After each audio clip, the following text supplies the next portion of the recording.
ഈ ആഴ്ചത്തെ നോമിനേഷൻ എടുത്തു കഴിഞ്ഞാൽ അതിൽ രേണുസുതിയുണ്ട്. രേണുസുതിയുടെ പേരും അതിനകത്തുണ്ട്. ഇപ്പോൾ ലേറ്റസ്റ്റ് ആയിട്ട് വന്നുകൊണ്ടിരിക്കുന്ന ന്യൂസ് പ്രകാരം രേണുസുതിക്ക് ഭയങ്കരമായിട്ടുള്ള വോട്ടാണ് കിട്ടിക്കൊണ്ടിരിക്കുന്നത്.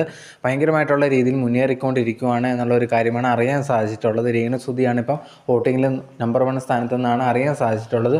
പുള്ളിക്കാരി ഉണ്ടെങ്കിൽ ഫാമിലി ഓഡിയൻസിന് വളരെ ഇഷ്ടപ്പെട്ടു എന്നുള്ള ഒരു കാര്യമാണ് അറിയാൻ സാധിച്ചിട്ടുള്ളത്. നിങ്ങളിപ്പം എല്ലാ ബിഗ് ബോസിൻ്റെ പ്രൊമോ എടുത്ത് നോക്കിക്കഴിഞ്ഞാൽ അതിനകത്ത് രേണുസുതിക്കെതിരെ പറയുന്നവർക്കെല്ലാം തിരിച്ചും ആൾക്കാർ പറഞ്ഞുകൊണ്ട് വരുവാണ്, രേണുസുതി പാവമാണ്, അവരെ വെറുതെ വിടും, എന്താണ് ഇങ്ങനെ ചെയ്യുന്നതെന്നൊക്കെ പറഞ്ഞ് കുറേയധികം ഫാമിലി ഓഡിയൻസ് ആണെന്ന് തോന്നുന്നു ഇപ്പോൾ അവർക്ക് അവരെ വലിയതായിട്ട് സപ്പോർട്ട് ചെയ്ത് വരുന്നുണ്ട്.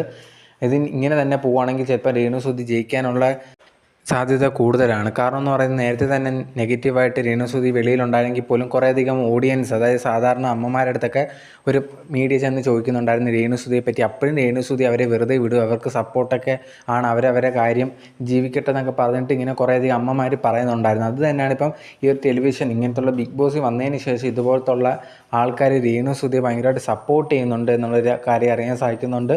അതുകൊണ്ടാണ് ഇപ്പം വോട്ടിങ്ങിൽ തന്നെ മുമ്പോട്ട് വന്നേക്കുന്നതെന്നുള്ളൊരു കാര്യമാണ്. എന്തായാലും ഇങ്ങനെ പോവുകയാണെങ്കിൽ രേണുസുതി കപ്പടിക്കാനുള്ള എല്ലാ ചാൻസും ഉണ്ട് എന്നാണ്